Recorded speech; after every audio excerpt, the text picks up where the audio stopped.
Hello everyone, please subscribe my channel and hit the bell icon to get all notification.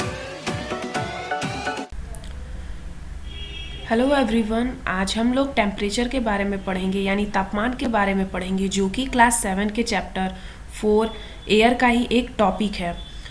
तो चलिए इसको start करते हैं और समझते हैं कि टेम्परेचर क्या होता है यानी तापमान क्या है। तो the temperature you feel every day is the temperature of the atmosphere, यानी वह तापमान जो आप हर रोज़ फील करते हो वही क्या है, हमारे एटमोसफियर यानी वायुमंडल का तापमान है यानी टेम्परेचर है। The degree of hotness and coldness of the air is known as temperature, यानी जो हमारा हवा है, वायु है, उसमें कितनी गर्माहट है या कितनी ठंडाहट है वही क्या दर्शाता है, हमारे टेम्परेचर को दर्शाता है, जिसको हम डिग्री में नापते हैं। कहते हैं कि आज 40 डिग्री सेल्सियस टेम्परेचर है या 35 डिग्री है, तो उसी से हम टेम्परेचर का पता लगाते हैं। The temperature of the atmosphere changes not only between day and night but also from season to season. कह रहा है कि जो हमारा एटमॉस्फेयर का जो टेम्परेचर होता है वो दिन और रात में ही चेंज नहीं होता है, ये सीज़न टू सीज़न भी चेंज होता रहता है। जैसे कि summer are hotter than winters, यानी समर के टाइम में, गर्मियों में हमारा जो टेम्परेचर है, तापमान है, वो बढ़ जाता है और ठंडियों में जो टेम्परेचर है वो घट जाता है। तो टेम्परेचर जो है वो चेंज होता रहता है।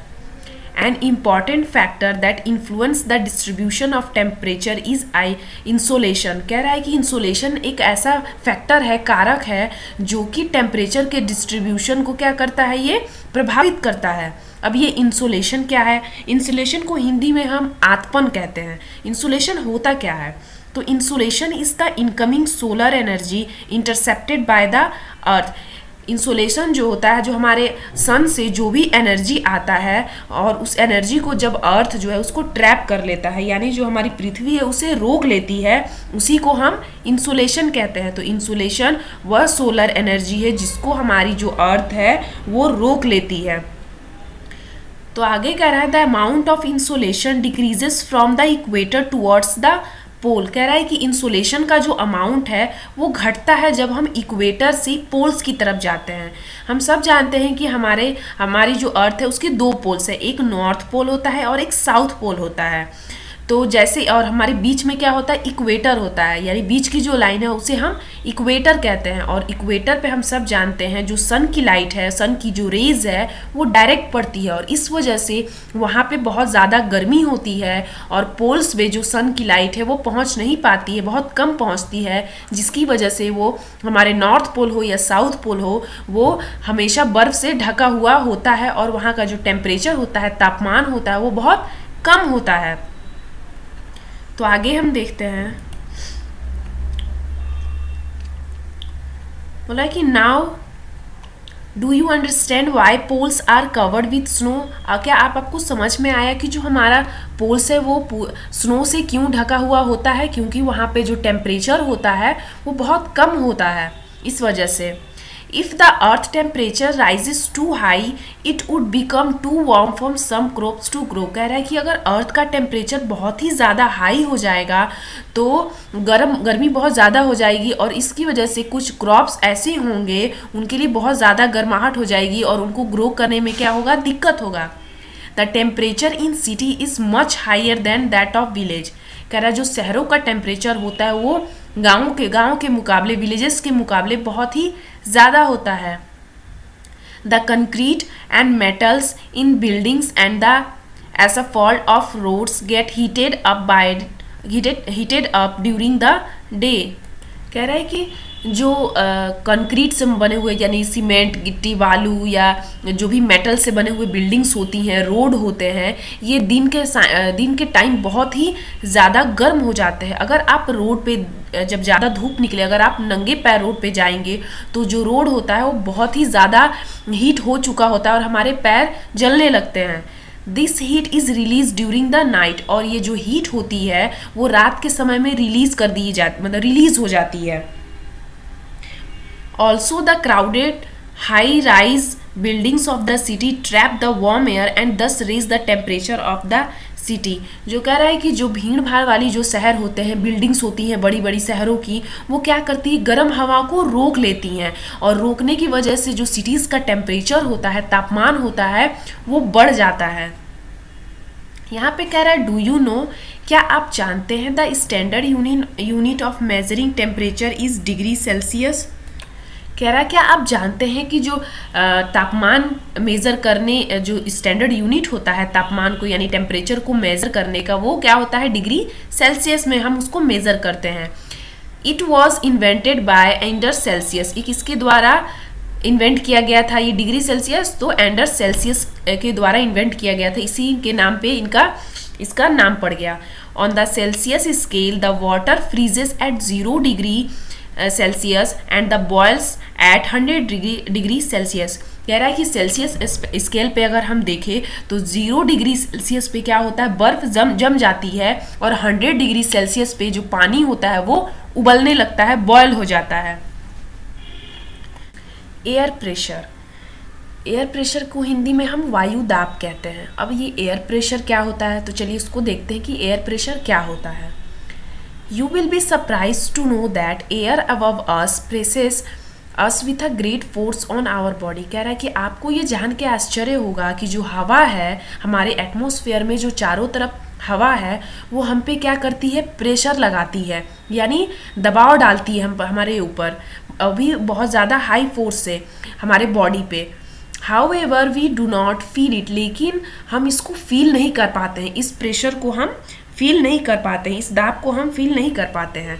This is because the air pressure presses us from all direction and our body exert a counter pressure. ऐसा इसलिए होता है कि जो हवा का दाब होता है, यानी हवा जो प्रेशर लगाती है, वो सिर्फ एक डायरेक्शन से नहीं लगाती है। अगर वो एक डायरेक्शन से लगाती तो हमारा जो बॉडी है वो एक डायरेक्शन पे क्या होता, दब जाता, एक साइड से दब जाता। लेकिन हमारा ये जो हवा का प्रेशर है वो हमारे बॉडी पे इक्वल अमाउंट में हर साइड, हर डायरेक्शन से लगता है, यानी चारों तरफ से लगता है। और हमारे जो बॉडी है वो भी क्या करती है, वो भी विपरीत बल लगाती है, वो भी काउंटर प्रेशर करती है, जिसकी वजह से हम उस प्रेशर को क्या करते हैं, फील नहीं कर पाते हैं। ठीक है, उस बल को हम फील नहीं कर पाते हैं। Air pressure is defined as the pressure exerted by the weight of the air on the surface of the air. अब एयर प्रेशर क्या है, तो एयर प्रेशर वह है जब वायु जो है, अर्थ जो है क्या करती है, वायु के भार के द्वारा जब हमारे अर्थ के सरफेस पे प्रेशर लगाया जाता है, बल लगाया जाता है, तो उसी को हम क्या कहते हैं, एयर प्रेशर कहते हैं, जो वायु दाब कहलाता है। As we go up the layer of atmosphere, the pressures falls rapidly। कह रहा है कि लेकिन अगर हम एटमॉस्फेयर के लेयर्स की एक लेयर के दूसरे लेयर पे जाएंगे, एक लेयर से दूसरे लेयर पे, तो टेम्परेचर जो प्रेशर होता है वो कम होता जाता है। ऐसा क्योंकि जो हमने पढ़ा था कि हमारे एटमॉस्फेयर के 5 लेयर्स होते हैं, ट्रोपोस्फेयर, स्ट्रेटोस्फेयर, मेसोस्फेयर, थर्मोस्फेयर और एक्सोस्फेयर। और जो हम सांस लेते हैं वो हवा कहाँ पाई जाती है, ट्रोपोस्फेयर में पाई जाती है। इसीलिए जो एयर प्रेशर होता है वो ट्रोपोस्फेयर में ज़्यादा होता है और बाकी लेयर्स में कम होता जाता है जैसे जैसे हम ऊपर जाते हैं, क्योंकि हवा नहीं है। The air pressure is highest at the sea level and decreases with the height. जो एयर प्रेशर होता है यानी जो वायु दाब होता है वो सी लेवल पे, समुद्र तल पे बहुत अधिक होता है, और जैसे जैसे हम समुद्र तल से ऊपर जाते हैं वैसे वैसे प्रेशर जो होता है वो कम होता जाता है। कह रहा है horizontally the distribution of air pressure is influenced by the temperature of air at a given place. कह रहा है कि हॉरिजॉन्टल डिस्ट्रीब्यूशन जो होता है वो एयर प्रेशर का, वो किसके द्वारा प्रभावित होता है, तो कोई भी जगह का जो एयर है उसका तापमान कितना है उससे वो प्रभावित होता है। In areas where temperature is high the air gets heated and rises up. जैसे कह रहा है कि वह एरिया जहाँ पे टेम्परेचर यानी गर्मी बहुत ज़्यादा पड़ती है, तापमान जो है बहुत ज़्यादा होता है, वहाँ पे हवा जो होती है वो गर्म होती है, और गर्म होके क्या होगी, वो हल्की हो जाएगी, और जब हल्की होती है तो वो ऊपर उठने लगती है, और जब ऊपर हवा जाएगी तो प्रेशर, उस एरिया पे प्रेशर क्या होगा, लो प्रेशर एरिया हो जाएगा, वहाँ पे वो क्रिएट करेगी लो प्रेशर। और अगर लो प्रेशर होगा तो आसमान जो होगा वो क्लाउडी होगा और हवा जो वेदर है वो क्या होगा, नम होगा। आगे कह रहा है कि in areas having low temperature the air is cold. कह रहा है कि वह एरिया जहाँ पे टेम्परेचर जो होता है वो कम होता है, यानी अगर टेम्परेचर कम होगा तो जाहिर सी बात है उस जगह पे ठंडी ज़्यादा होगी, और हवा अगर वहाँ ठंडी ज़्यादा है तो इसका मतलब हवा वहाँ की ठंडी है। It is therefore heavy, और इसकी वजह से ठंडी जो हवा होती है वो भारी होती है। Heavy air sinks and create a high pressure area, और जो भारी हवा होती है वो नीचे बैठती है, नीचे आती है, और जब वो नीचे आई है अर्थ के सरफेस पे तो वहाँ पे वो हाई प्रेशर एरिया क्रिएट करती है, यानी वो बल लगाती है।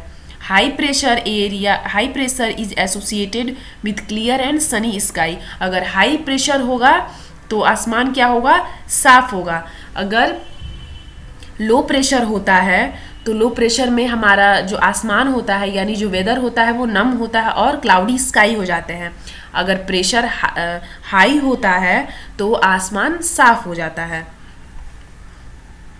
कह रहा है कि the air always move from high pressure area to low pressure area. कह रहा है कि जो हवा है वो हमेशा हाई प्रेशर एरिया से, यानी उच्च दाब जो भी है उच्च दाब से वो निम्न दाब की तरफ चलती है, यानी हाई प्रेशर एरिया से लो प्रेशर एरिया की तरफ हवा जो होती है वो मूव करती है। यहाँ पे एक पॉइंट दिया है, डू यू नो, क्या आप जानते हैं, on the moon there is no air and hence no air pressure.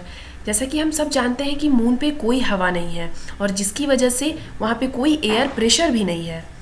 Astronaut have to wear special protective space suit filled with air when they go to the moon. कह रहा है कि जब astronaut moon पे जाते हैं तो वो एक स्पेशल सूट पहन के जाते हैं जो कि उन्हें क्या करता है, प्रोटेक्ट करता है, और वो सूट जो होता है वो हवा से भरा हुआ होता है।